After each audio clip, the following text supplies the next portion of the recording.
Hi, my name is Mary Nichols. It's good to see you all this afternoon. I'm going to be telling you a story today called Farming for Fans. It's a story about a client of mine, a nonprofit called Farmers Ending Hunger.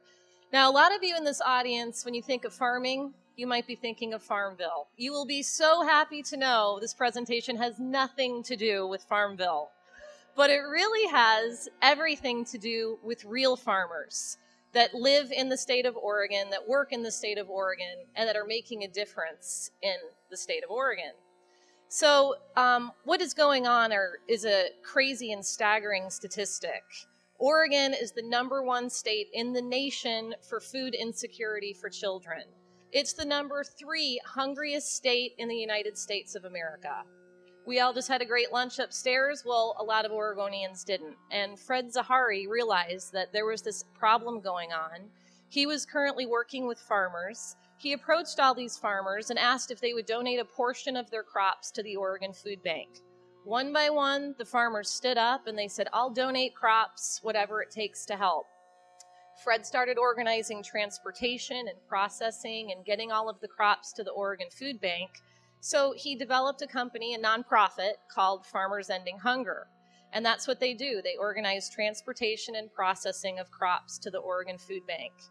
So they had an established company. They have one executive director, one employee, and they hired me because they wanted to take their company to the next level. They wanted to create more awareness, get more donations.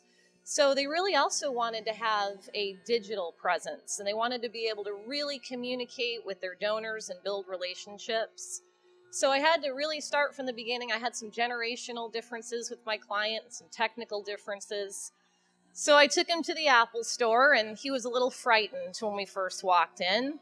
And pretty soon he had an iPhone in one hand and he had a MacBook in the other, and I don't think he's put them down since we left the Apple store. Then we started rebranding Farmers Ending Hunger, and I really wanted it to look and feel like it made me feel inspired and hopeful. Hunger doesn't have to be depressing. It can be hopeful. So then we went to the website. It was very, very content heavy. So we literally chopped the content in half. We were able to really demonstrate how the process took place visually, and we had big call to action buttons on there, these Adopt an Acre buttons. And Adopt an Acre is a way to let people know that you can actually adopt an acre of food and it's going to go straight to hungry Oregonians in this state. It makes it real and people know where their money's going. We then worked with a company called R.A. Santiago and Associates, and they have a CRM platform, one flat platform where we could do everything. We could do email, we could do custom donor pages, we could do thank you notes, we could had a huge database of all of our contacts. We work with Lisa Hill PR, who got us 25 features in about 5 weeks. In the Portland Monthly, she got us in the Willamette Week Give Guide for the first time, and even the Capital Press, which is a publication that farmers read. Our target, urban foodies. Where do urban foodies like to go? Farmers markets, and they love cookbooks. So we raffled off a whole bunch of cookbooks, and we gathered email addresses that way. And then we even had an interactive activity for kids. We did a build your own Mr. Potato Head. We would then engage with the parents while the kids were building. We'd take their pictures, tell the parents, hey, if you want to see your cute kid on Facebook, go like our page and then you can download it. We had a huge increase in fans. This is just a slide of a class I just taught at PNCA. 8 people, they can now write a marketing plan, but the client was Farmers Ending Hunger, so I have 8 more warriors out there.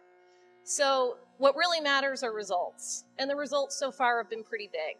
We got 500 new Facebook fans in 6 weeks, an 84% increase in donations versus the same time period prior year, and 1 new Apple fanatic out there in the world.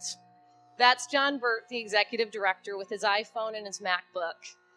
This organization completely inspires me, and I hope you can feel it. I hope I've been able to inspire at least a couple of you to consider adopting an acre, or at least go to their Facebook page and see how the next chapter of this story unfolds.